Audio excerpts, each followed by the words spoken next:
Welcome to the Lifework Podcast. Today our special guest is Coach Josh Austin. He serves as our head men's basketball coach, and you have been here a day or two, haven't you? Yeah. How long have you been at Williams now? It's year 15. Wow, I don't think I knew. I was thinking 9 or 10, but 15? Yeah, 15 years. Okay. It's been a long time. Well, you had a great season this year, didn't you? Especially compared with where you were last year. Yeah, we did. We were fortunate to get some good players in and local guys. Yeah. And it made a noticeable difference in the crowd. A lot of parents and family members were coming to the ball games, and I would sit in the big middle of them, and all of a sudden I think I'm going to get thrown out of this game because they were always all over the refs. And at the last game, I think it was one of the moms of one of your players, I was getting color commentary on the refs. Nothing about the game. She was all over every move they were making. I'm sure I know whose that was. We will not say the name to protect the That's right. to protect the guilty here. So, for our listeners, they may not know much about the man, the myth, the legend, Joshua David Austin. Your dad was a preacher, wasn't he? No, he wasn't. He wasn't. No, Dad was he was an IT guy. I thought he was a pastor. No. Well, he certainly went all Old Testament on you, didn't he? On your name, Joshua David. Did he have any expectations that went along with that name? I'm sure he did, and I still haven't met him, I'm sure. I will tell you this. A few months ago, my father, who is in a nursing home in this area, I went to visit with him, and we're just talking, and I always try to engage him in conversation, get him to thinking about his family and his life. He's always ready to talk about those things, and he always wants to know about the school, especially the ag-related stuff, because he grew up on a farm. Mm-hmm. And then there was a pause in that conversation. He said, son, you've exceeded all my expectations. And my first thought was there were expectations. There were expectations. I didn't know there were expectations. And when did I cross over? I'm in my 60s now. When did I cross over to finally meeting those or surpassing the expectations? So did you have any with the Joshua David on you? Yeah, we had expectations a lot in our house because I never met them. So I always was told, I was reminded that I was not meeting those expectations. I'm sure your players, you're passing on that which you received your players. That's right. So where's home? Where'd you grow up? Grew up in Magnet Cove, Arkansas. Magnet Cove is down around Hot Springs, Malvern area. It's God's country. Is it? Yeah. I thought that was Oklahoma. No. Oh, I think if you love Jesus when you die, you go to God. You're the reason God made Oklahoma. Is that what it is? Yeah, that's the song. That's what they sing. The only thing good out of Oklahoma was I-40, right? Wow. Are we going to do this? Are we going to throw this down now? So you grew up in Magnet Cove, Arkansas. Mm-hmm. So tell us about that. Tell our listeners who and what that was all about. Yeah, so Magnet Cove is very similar to Walnut Ridge, except for there's hills. Okay. There's elevation. Okay. There is a ridge. That's right. Yeah. I still haven't found it. It's a small town. We Friday nights we'd probably go out and spotlight deer. That's what we did. We would. Isn't that not on the up and up? That's right. We would go out hunting. We'd fish. We'd lay out trot lines. Friday nights were always shut down for football. And it was a small town that, everyone knew everyone, and it was just like I said, very similar to here. So your dad was in IT. What does that mean? What did that look like for you guys? We never really knew what Dad did. Oh, really? Yeah. Are you sure then? We thought he worked in the CIA there for a minute because we didn't understand. I wasn't. But no, he did. He worked with computers. He worked for Systematics for a long time. Then it was called Altel Information Systems, and then it was Fidelity Information Systems. And what he would do is basically he would manage a team, and they would create this software and then go to banks or whatever, and they would sell it, and then he would program it. Okay. So he did all that with a PE degree. So, wow. Yeah. Okay, so that's where you grew up. Your dad was involved in technology sector. Did your mom work outside the home? So my mom was she did. She was a manager at Alf's Manufacturing, which was a jean company. They made Arizona jeans. Really? Yeah. And it was there in Malvern. Okay. And she was kind of a manager of that when we were growing up. So I did live in Oklahoma City for 10 years. I knew there was something I liked about you. Yeah, but I don't claim Oklahoma. But you just did. You just did. And so, like the first 10 years of my life before we moved to Magnet, she was a manager of a daycare. So she's always been working. And then when Alf's shut down, Mom took over mowing. My grandpa was the vice president over Alltel at the time. It used to be, now it's Verizon, was Alltel in Glenwood, Arkansas. Really? And he retired, and he got bored, and he took up mowing the local Alltel buildings, and my mom took it over. And then my mom's 60-something years old now, and probably up until probably about 7 or 8 years ago, she had like 65 yards that she mowed herself. And so that's what we did. Okay, so there's a lot there to unpack. Yeah, this is where you're growing up. So tell us about how the work your parents did. How did that influence you? When did you begin to pay attention to what your parents were doing, and what were you seeing growing up from them? We saw hard work, and Dad, like I said, worked in IT, but it was, Saturday mornings were, we had a childhood, but we didn't do like we would wake up in the morning on Saturday mornings, and we would work. We would work out in the yard, work out doing something outside of the house to help around. That was the one thing that my parents instilled in me, my brother, and my sister, was that nothing is given. Like, you need to go out and work, and you don't have to have money to work. You got to, this is something that God created us to do, is to work. Right. And so didn't mean that we liked it, and I didn't like it. Yeah, you probably wanted to watch cartoons or go do stuff with your friends. That's right. But nonetheless, we did. They instilled in us. It was always, you had to fight the laziness, but my parents were very good on holding us accountable, and never allowed us to really get settled into that. And so it was, every weekend we always knew we had to do some type of work. And we didn't live on a farm. My dad grew up on a cattle and pig farm down in southwest Arkansas, down in Wicks, Arkansas. And so they were also chicken farmers. And, so he grew up with that. And so we never had a farm, but there was always stuff around. We had 17 acres. We would either be clearing land, mowing, doing something on those Saturday mornings. And so it was always a big deal.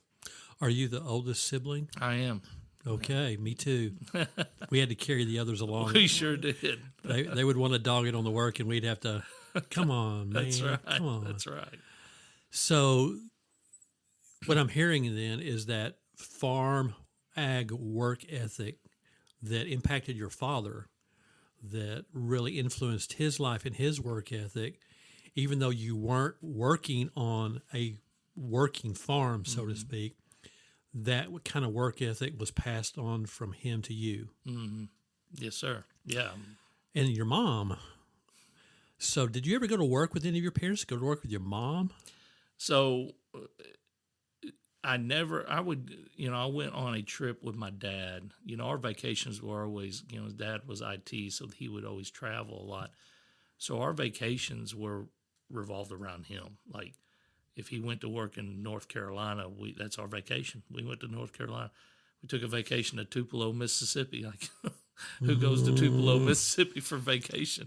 We're not going to comment on that. There may be somebody from Tupelo listening. True. Hey, that's true. And we did, and we enjoyed it. And so we would always go around that. Well, I remember Dad was working in Atlanta. I was a junior in high school, and he took me with him, and I got to be around his job, and I got to see him interact with clients, and that was really cool. Mom at the jean factory, I mean, we would go there a lot, and I remember Arizona Jeans at that time. They had their own little store, and Mom would have us. We would fold jeans every now and then to help because they had a little store out there. And I remember she would get the jeans for like $5 or $10, and like that's what we wore was the Arizona jeans. I was about to say, yeah, did affect your styling growing up? It sure did. I had the tapered legs at the bottom, and I looked pretty. I different. would pay good money to see you in a pair of jeans like that today. That's right. Yeah. Okay, so you're growing up in this hardworking family. Leisure time even included work. Vacations included work. Is that right? For someone, you Yes. know, even like you're right. Like Dad, we spent many times at residence inns and at the swimming pools, and that was the thing we remembered so much because Dad would work during the day, wherever we were at. Mm-hmm. He would work, and one memory I have just as clear as day is I remember he rented a big van that when we went to North Carolina, and it had a TV in it.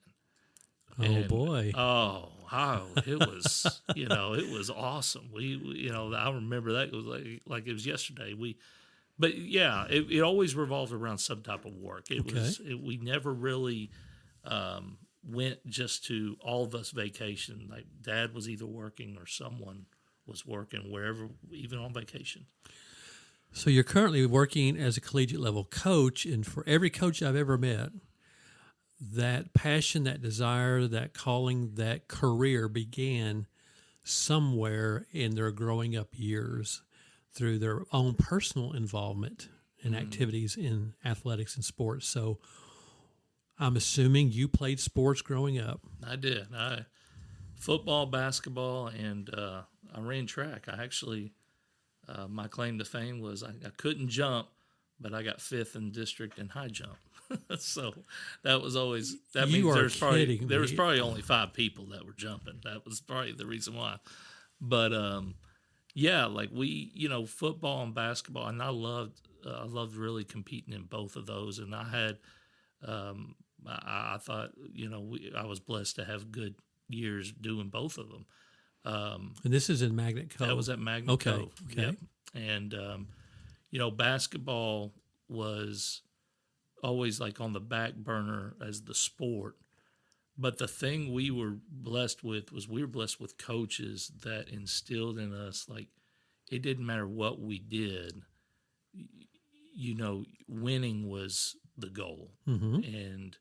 And so I remember we'd always go deep in the football playoffs, and we would always have to turn around. We'd get beat on Friday night, and we'd have to turn around and play a basketball game on Monday.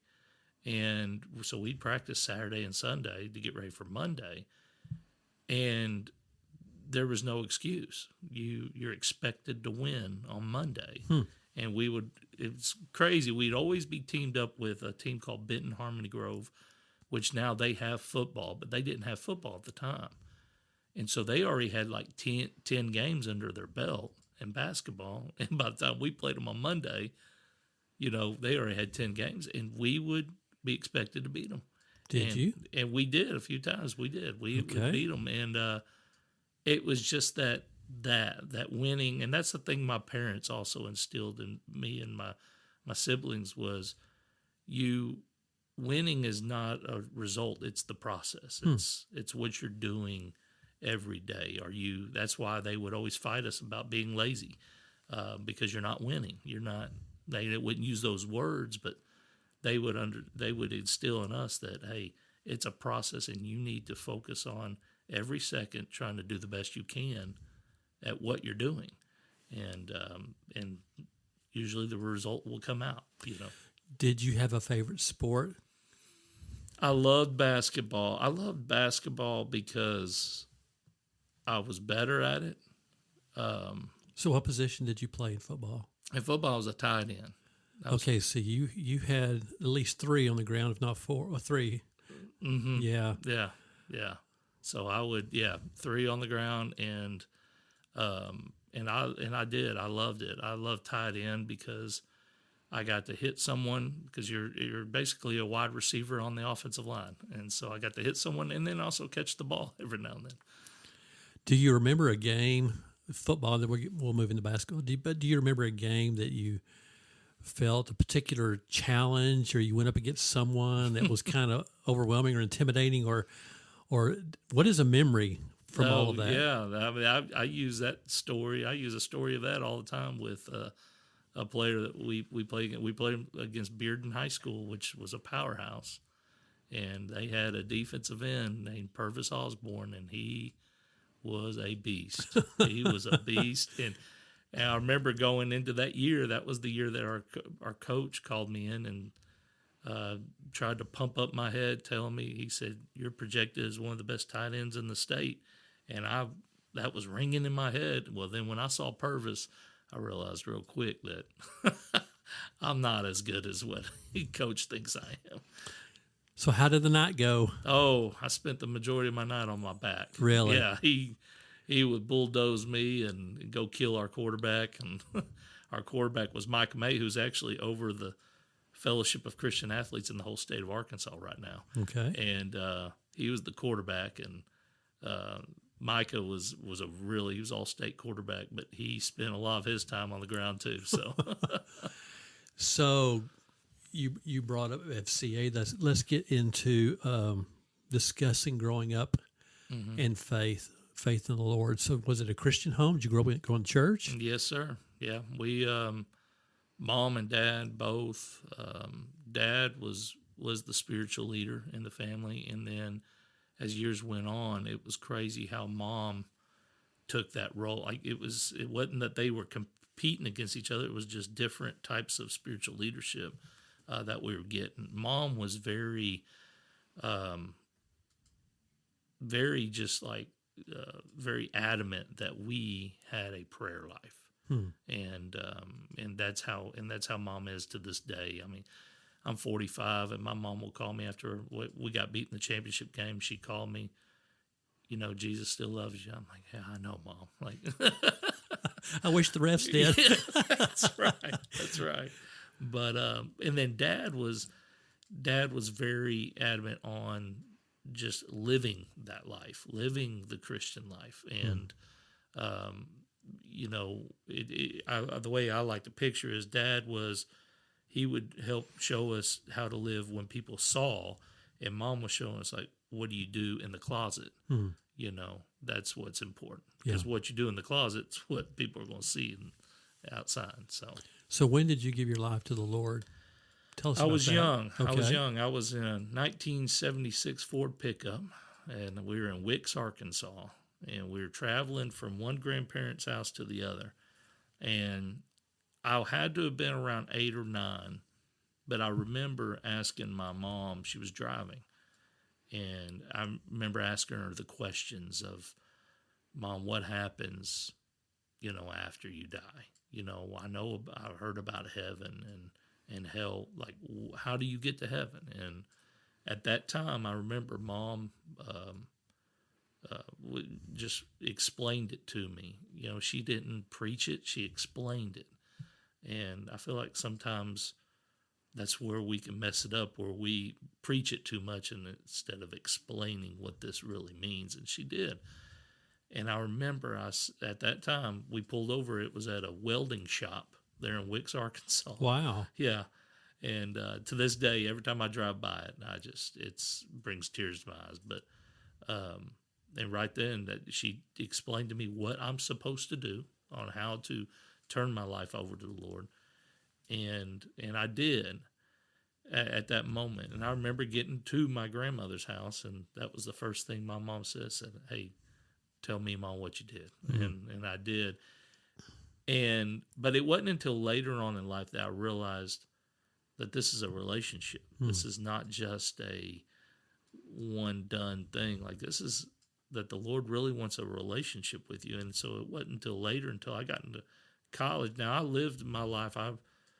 lived my life as the Lord as the Lord of my life. But it wasn't until I got to college I'm like, okay, wait a minute, this needs to go to a different level, and that's when the Lord dealt with me then too. Okay, well, I want to stop there with a cliffhanger. Okay. On this episode, and then can we pick it up in the next episode and let you walk us through what that looked like in college? And then I want to explore your calling and when you begin to sense that calling and how that played out in terms of your faith, in terms of your passions, in terms of the sense of vocation. Are you good with that? Absolutely. Okay, thanks. Yes, sir.